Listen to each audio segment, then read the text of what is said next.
3 দিনের মেঘ বৃষ্টির পরে আজকে রোদ উঠেছে। শশা গাছের মাচাটা ভরতে শুরু করেছে। পাতাগুলো এখনো পর্যন্ত বেশ ভালোই আছে। আর এই পাতাগুলোকে দীর্ঘ সময়ের জন্য আমাদেরকে ভালো রাখতে হবে। কিন্তু এই বিরূপ আবহাওয়ায় বাধা হয়ে দাঁড়াবে ছত্রাক এবং ফল ছিদ্রকারী পোকা।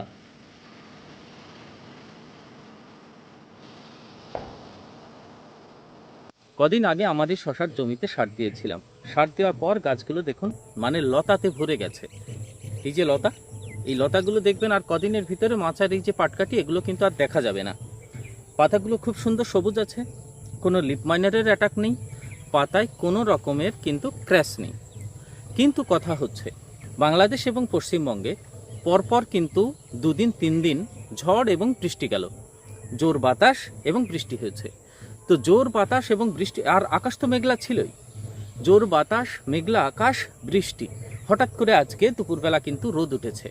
মাথায় রাখবেন, যখনই রোদ ওঠার সময় কি হয় বলুন তো, তাপমাত্রা বাড়ে। তো আর তাপমাত্রা বাড়ার সাথে সাথে এই বৃষ্টির ফলে মাটিতে জমে থাকা জল, গাছের ঘাসে, গাছের পাতায় সমস্ত জলগুলো কি হয়, বাষ্পীভূত হয়। আর যখনই বাষ্পে পরিণত হয় তখন বাতাসে মিশে যায়, বাতাসে আর্দ্রতার পরিমাণ কিন্তু বেড়ে যায়, একটা গুমটো আবহাওয়ার স্যাঁতসেঁতে ভাব তৈরি হয়। আর ঠিক ওই যে আবহাওয়াটা, ওই যে পরিবেশটা, ওই রকম কন্ডিশনে যে সমস্ত লতা জাতীয় ফসল আছে, শশা, মিট কুমড়ো, ঝিঙে, উচ্ছে, এই জাতীয় ফসলে কিন্তু সব থেকে মারাত্মক যে রোগটা আক্রমণ করে সেটা হচ্ছে ডাউনি মিল্ডিউ। ডাউনি মিল্ডিউ কোনটা, কিভাবে বুঝবেন? এই যে সবুজ পাতাগুলো রয়েছে, সবুজ পাতা, এই সবুজ পাতার উপরে প্রথমে ছোপ ছোপ দাগ পড়বে, ছোট ছোট হলুদ হলুদ দাগ পড়বে। তারপরে সেটা ধীরে ধীরে বড় হবে, বড় হওয়ার পর খড়ের মতো কালার হবে, পুরো পাতাটাই যেন আস্তে আস্তে নষ্ট হয়ে যায়। আর ওই যে আপনি যে দেখে ফেললেন যে আপনার ওই রকম হলুদ ছোপ ছোপ দাগ হয়েছে, সেটা কিন্তু কন্ট্রোল করা ভীষণ দুষ্কর হয়ে পড়ে।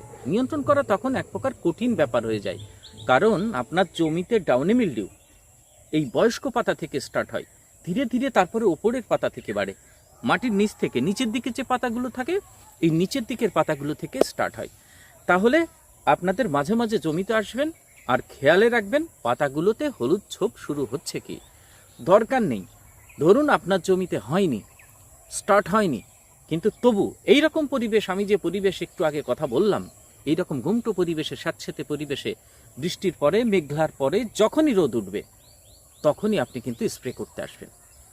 তো আজকে সকালে আমি করতে পারিনি, এখনই কিন্তু স্প্রে করে দেব। তো কি কি স্প্রে করব?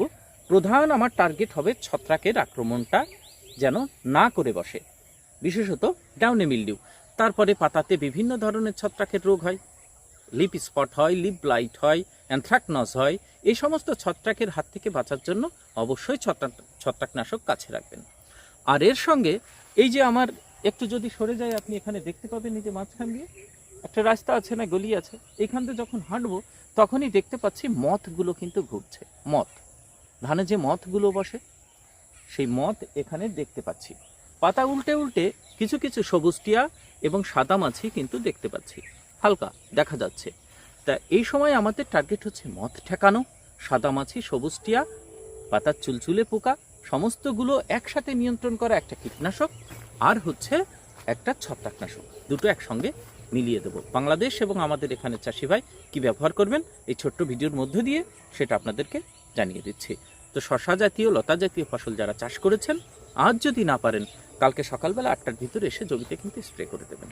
তো স্প্রেতে কী করা যায় সেটাই একে ধাপে ধাপে আপনাদের সঙ্গে সেটা দেখাচ্ছি।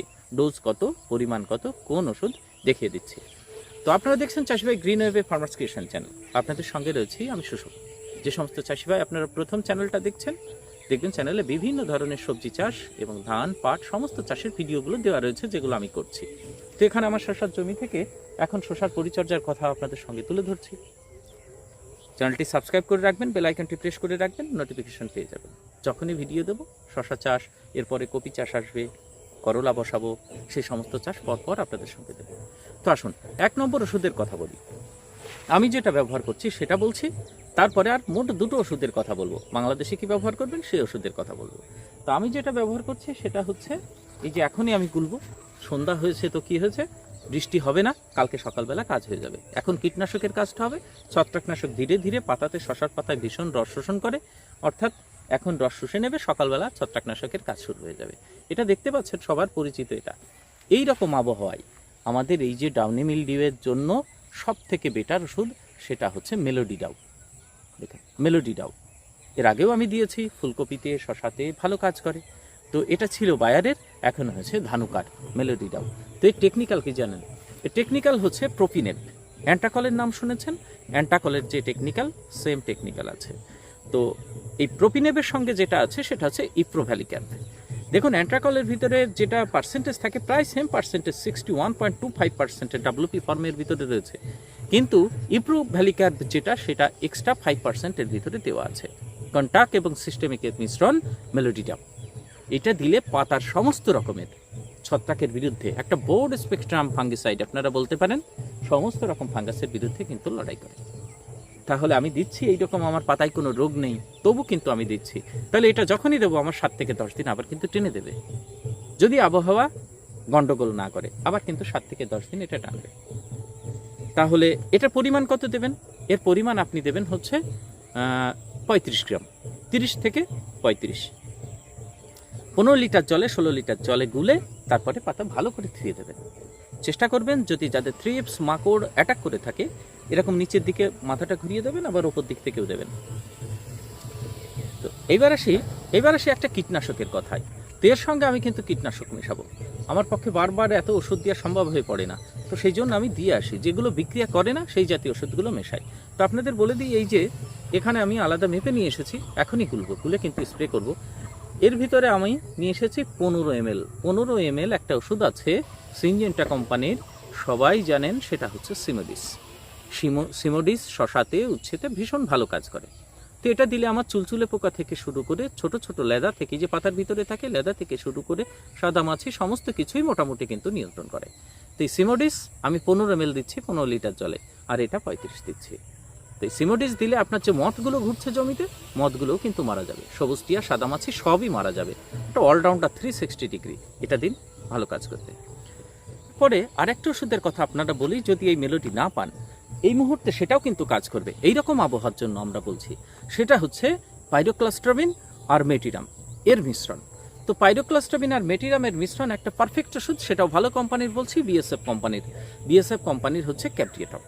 তো বিএসএফ কোম্পানির ক্যাপ্রিয়েটপের ভিতরে পাইরোক্লাস্ট্রাবিন মেটিরাম প্রায় 55% রয়েছে, আর পাইরোক্লাস্ট্রাবিন ওটা আছে 5%। কন্টাক্ট এবং সিস্টেমিক ফাঙ্গিসাইডের ওটাও একটা মিশ্রণ। আর একটা ওষুধের কথা বলবো, সেটা হচ্ছে অ্যাক্রোব্যাট কমপ্লিট, সেটাও পাইরোক্লাস্ট্রাবিনের ভিতরে আছে, আর ডাইমিথোমর্ফ আছে। প্রত্যেকটা কিন্তু ডাউনি মিলডিউয়ের জন্য যেগুলো বললাম ভালো কাজ করে। লেট ব্লাইট, ডাউনি মিলডিউ, অ্যানথ্রাকনস সমস্ত রোগের বিরুদ্ধে কিন্তু লড়ে। আর এই আবহাওয়ার জন্য এই তিনটেই বেটার। 1 নম্বর অ্যাক্রোব্যাট কমপ্লিট, 2 নম্বর বললাম হচ্ছে আপনার ক্যাপ্রিয়েটপ, 3 নম্বর হচ্ছে মেলোডি ডাউ। প্রত্যেকটার হচ্ছে ডোজ হচ্ছে 30 থেকে 35 গ্রামের মাঝখানে। আর একটা জিনিস খেয়াল করেছেন, পাইরোক্লাস্ট্রাবিন বলা হচ্ছে না, এই পাইরোক্লাস্ট্রাবিন কিন্তু আপনার আমাদের যে ফাঙ্গাসের স্পোরগুলো হয়, স্পোর মানে কি রেণু, এই ফাঙ্গাস এই রেণুর সাহায্যে বংশ বিস্তার করে। রেণুগুলো যখন ফাটে মানে অঙ্কুরোদ্গম হয়, তারপরে ফাঙ্গাসের জন্ম নেয়। তো এই যে পাইরোক্লাস্ট্রাবিন বলা হচ্ছে, এই রেণুগুলোকে নষ্ট করে, রেণুর অঙ্কুরগুলোকে নষ্ট করে দিয়ে আপনার টোটাল কিন্তু ছত্রাকের জন্ম হতে দেয় না। তাহলে বাংলাদেশের চাষি ভাই, আপনারা এই পাইরোক্লাস্ট্রাবিন পাওয়া যায়, সেলটিমা বলে একটা ওষুধ পাওয়া যায় না, 1 লিটার জলে 1 ml করে গুলে দেবেন, এই সেলটিমা কিন্তু ভালো কাজ করবে। তো সেলটিমার ভিতরে আপনারা একটা মিশিয়ে দেবেন, আর একটা কন্টাক্ট ফাঙ্গিসাইড মিশিয়ে দেবেন, সেটা হচ্ছে প্রোপিনেপ 61%, তাহলে বেটার কম্বিনেশন হবে। আমি এই যে প্রোপিনেপ দিচ্ছি 61%, তাহলে অ্যান্ট্রাকল দিয়ে দিলে তার ভিতরে 61% হয়ে গেল। তাহলে 1 গ্রাম করে আপনারা সেলটিমা দিয়ে দিন, আর মোটামুটি 1 না 2 গ্রাম করে আপনারা অ্যান্ট্রাকল দিয়ে দিন, দিয়ে মিশিয়ে দিন। যে কীটনাশক একটা আমি বললাম সিমোডিস বাংলাদেশেও পাওয়া যায়, দিয়ে দিন। এই সময়ের বেটার একটা কিন্তু আপনার জমির রক্ষা কবচ হবে। এরপরে যে খাবারটার কথা দিতে হবে, 1 দিন বা 2 দিন বাদে ফুল আসছে, নিচে প্রচুর ফুল এসেছে, 2-1টা করে জালি পড়েছে, আর এই পাতার ফাঁকে ফাঁকে এই সমস্ত ছোট ছোট জালি দেখা যাচ্ছে। এই সময় আপনারা কিন্তু জমিতে একটা স্প্রে করতে পারেন, সেটা হচ্ছে নাইট্রোবেনজিন। কেমন? নাইট্রোবেনজিন ফ্লোরা একবার স্প্রে করবেন, আর একবার স্প্রে করবেন আপনারা সিনজেন্টা কোম্পানির কোয়ান্টিস, দুটো স্প্রে করবেন। যদি কোয়ান্টিস না পান তাহলে টাটা বাহার স্প্রে করবেন। অনেকগুলো নাম বলে দিলাম দেখুন। তো নাইট্রোবেনজিন অবশ্যই স্প্রে করবেন। এই মুহূর্তে রোদ আছে, কোনো সমস্যা নেই। নাইট্রোবেনজিন 20% বাংলাদেশে আপনাদের ওটা পাওয়া যায় ফ্লোরা নামে, আমাদের এখানে ব্লুম ফ্লাওয়ার নামে পাওয়া যায়। এটা আপনারা গাছে স্প্রে করবেন, ভালো কাজ পাবেন। এরপরে যখন আমি সম্পূর্ণ একটা খাবার দেব শশার জন্য, ফুল আসবে, তার সাইজ ভালো হবে, গ্লেজ ভালো থাকবে, সেটা নিয়ে টোটাল আলাদা একটা ভিডিও করব। ভালো থাকবেন। এই তথ্যটুকু তুলে ধরলাম আপনাদের কাছে। এখন সন্ধ্যা হচ্ছে, ওষুধ দেবো, পরের ভিডিওতে আপনাদের সঙ্গে দেখা হবে। সম্পূর্ণ ভিডিওটি দেখলেন তার জন্য অসংখ্য ধন্যবাদ। চ্যানেলটিকে সাবস্ক্রাইব করে রাখবেন, বেল আইকনটি প্রেস করে রাখবেন।